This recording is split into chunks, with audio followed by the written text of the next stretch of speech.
Judges, chapter 19. In those days, when there was no king in Israel, there was a certain Levite living on the farther side of the hill country of Ephraim, who took for himself a concubine out of Bethlehem, Judah. His concubine played the prostitute against him and went away from him to her father's house to Bethlehem, Judah, and was there for 4 months.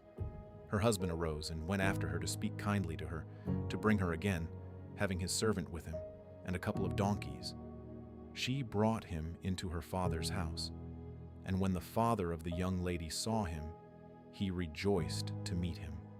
His father-in-law, the young lady's father, kept him there, and he stayed with him 3 days. So they ate and drank and stayed there. On the 4th day, they got up early in the morning, and he rose up to depart.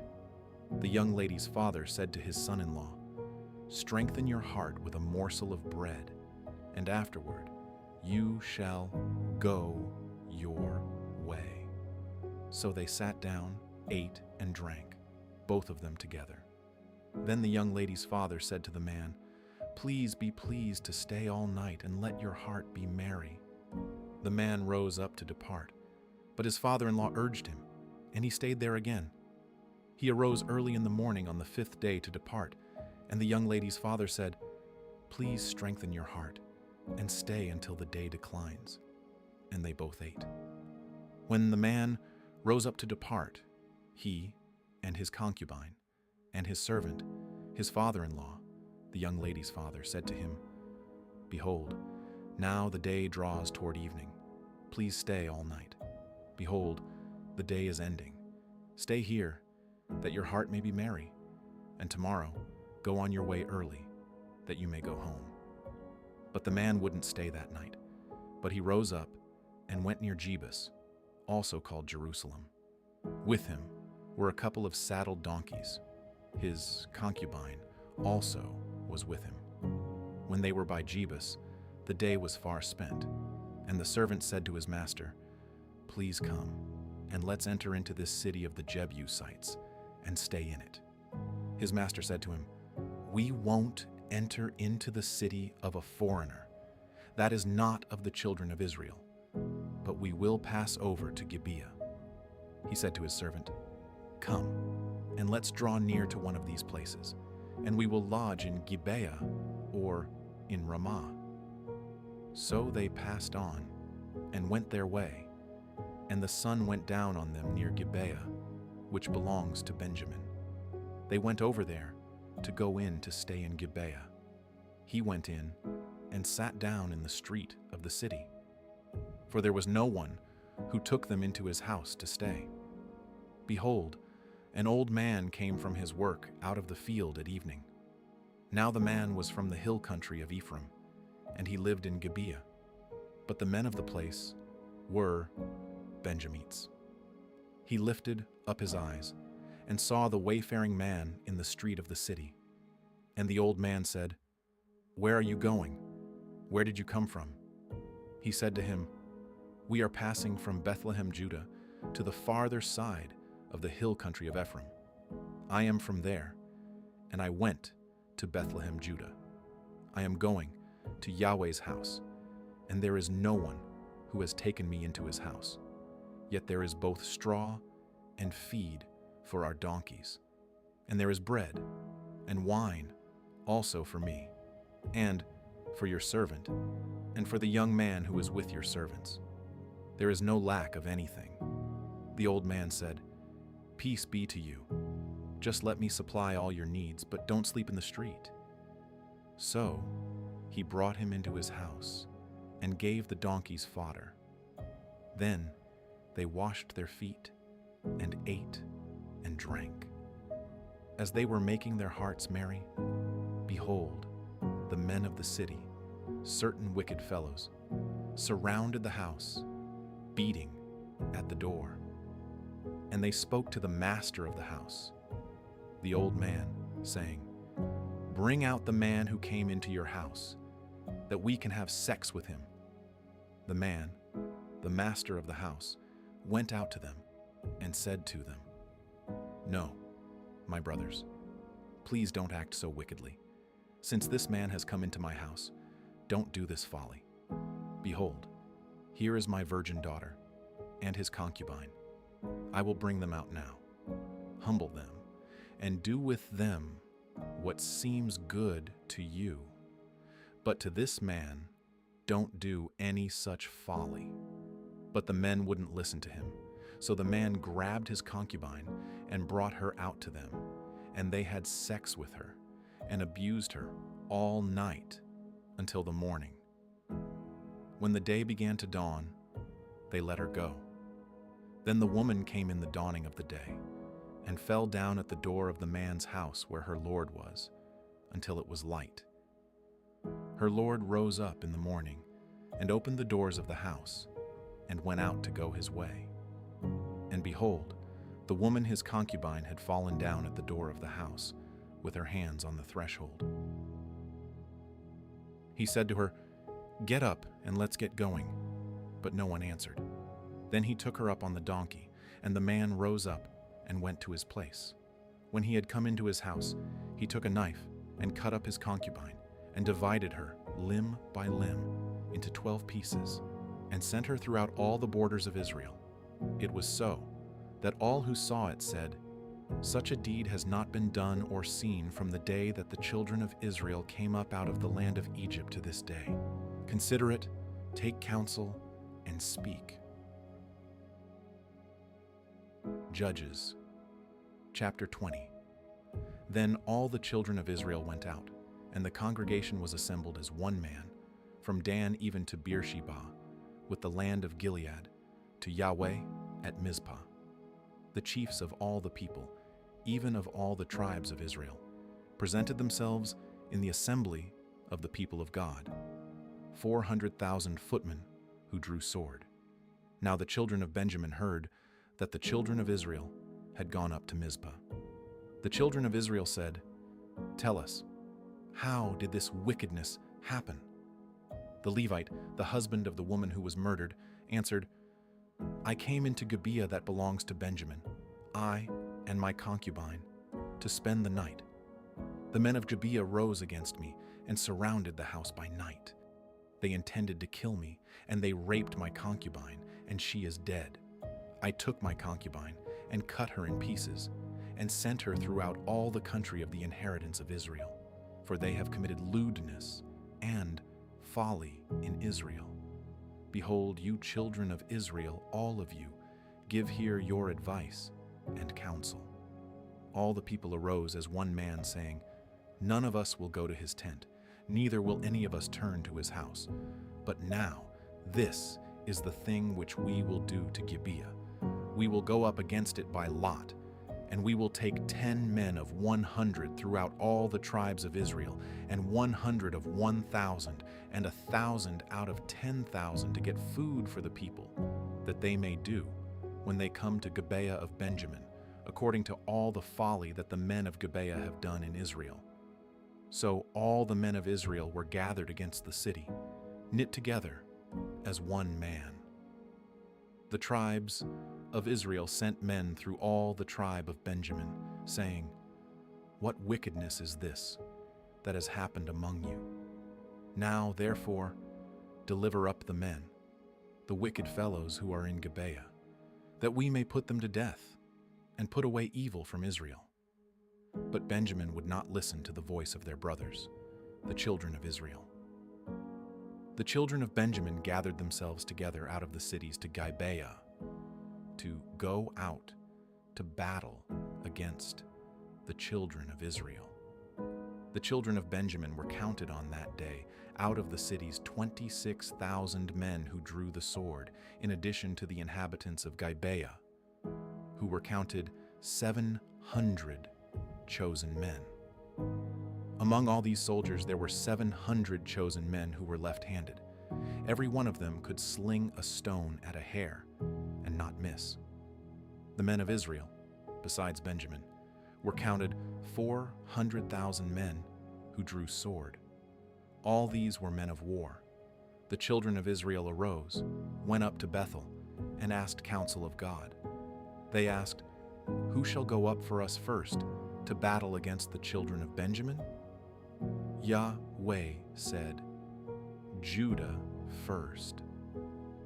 The children of Israel rose up in the morning and encamped against Gibeah. The men of Israel went out to battle against Benjamin, and the men of Israel set the battle in array against them at Gibeah. The children of Benjamin came out of Gibeah, and on that day destroyed 22,000 of the Israelite men down to the ground. The people, the men of Israel, encouraged themselves and set the battle again in array in the place where they set themselves in array the first day. The children of Israel went up and wept before Yahweh until evening. And they asked of Yahweh, saying, "Shall I again draw near to battle against the children of Benjamin, my brother?" Yahweh said, "Go up against him." The children of Israel came near against the children of Benjamin the second day. Benjamin went out against them out of Gibeah the second day, and destroyed down to the ground of the children of Israel again 18,000 men. All these drew the sword. Then all the children of Israel and all the people went up and came to Bethel and wept and sat there before Yahweh and fasted that day until evening. Then they offered burnt offerings and peace offerings before Yahweh. The children of Israel asked Yahweh, for the ark of the covenant of God was there in those days, and Phinehas, the son of Eleazar, the son of Aaron, stood before it in those days, saying, "Shall I yet again go out to battle against the children of Benjamin my brother, or shall I cease?" Yahweh said, "Go up, for tomorrow I will deliver him into your hand." Israel set ambushes all around Gibeah. The children of Israel went up against the children of Benjamin on the third day, and set themselves in array against Gibeah, as at other times.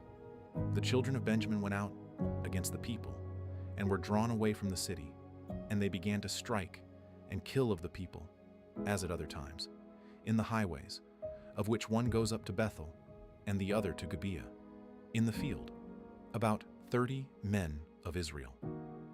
The children of Benjamin said, "They are struck down before us, as at the first." But the children of Israel said, "Let's flee, and draw them away from the city to the highways." All the men of Israel rose up out of their place, and set themselves in array at Baal Tamar. Then the ambushers of Israel broke out of their place, even out of Marageba. 10,000 chosen men out of all Israel came over against Gibeah, and the battle was severe, but they didn't know that disaster was close to them. Yahweh struck Benjamin before Israel, and the children of Israel destroyed of Benjamin that day 25,100 men. All these drew the sword. So the children of Benjamin saw that they were struck, for the men of Israel yielded to Benjamin because they trusted the ambushers whom they had set against Gibeah. The ambushers hurried and rushed on Gibeah. Then the ambushers spread out and struck all the city with the edge of the sword. Now, the appointed sign between the men of Israel and the ambushers was that they should make a great cloud of smoke rise up out of the city. The men of Israel turned in the battle, and Benjamin began to strike and kill of the men of Israel about 30 persons. For they said, "Surely they are struck down before us, as in the first battle." But when the cloud began to arise up out of the city in a pillar of smoke, the Benjamites looked behind them, and behold, the whole city went up in smoke to the sky. The men of Israel turned, and the men of Benjamin were dismayed, for they saw that disaster had come on them. Therefore they turned their backs before the men of Israel to the way of the wilderness. But the battle followed hard after them, and those who came out of the cities destroyed them in the middle of it. They surrounded the Benjamites, chased them, and trod them down at their resting place, as far as near Gibeah toward the sunrise. 18,000 men of Benjamin fell. All these were men of valor. They turned and fled toward the wilderness to the rock of Rimmon. They gleaned 5,000 men of them in the highways, and followed hard after them to guide them, and struck 2,000 men of them, so that all who fell that day of Benjamin were 25,000 men who drew the sword. All these were men of valor. But 600 men turned and fled toward the wilderness to the rock of Rimmon, and stayed in the rock of Rimmon 4 months. The men of Israel turned again on the children of Benjamin and struck them with the edge of the sword, including the entire city, the livestock, and all that they found. Moreover, they set all the cities which they found on fire.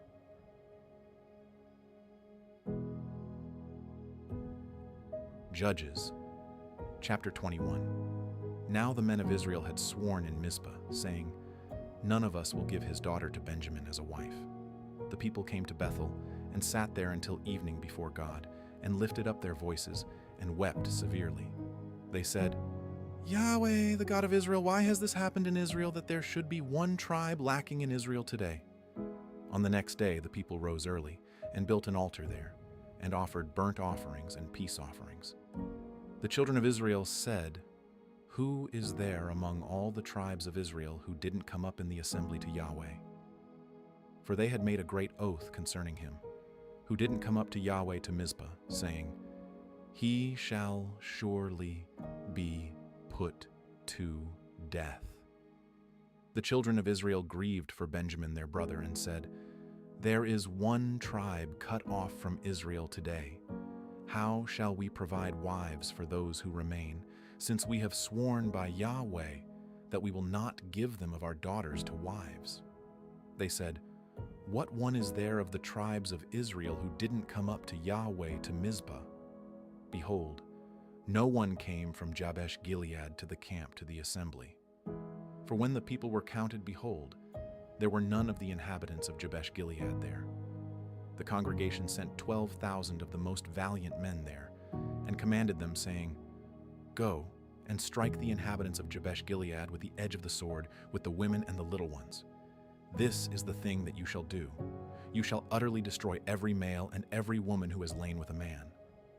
They found among the inhabitants of Jabesh Gilead 400 young virgins who had not known man by lying with him, and they brought them to the camp to Shiloh, which is in the land of Canaan. The whole congregation sent and spoke to the children of Benjamin who were in the rock of Rimmon, and proclaimed peace to them.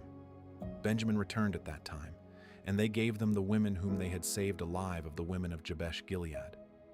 There still weren't enough for them.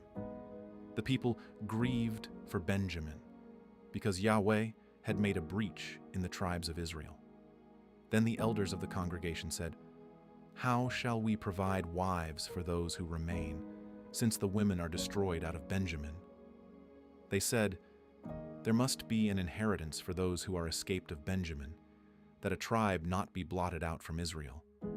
However, we may not give them wives of our daughters, for the children of Israel had sworn, saying, 'Cursed is he who gives a wife to Benjamin.'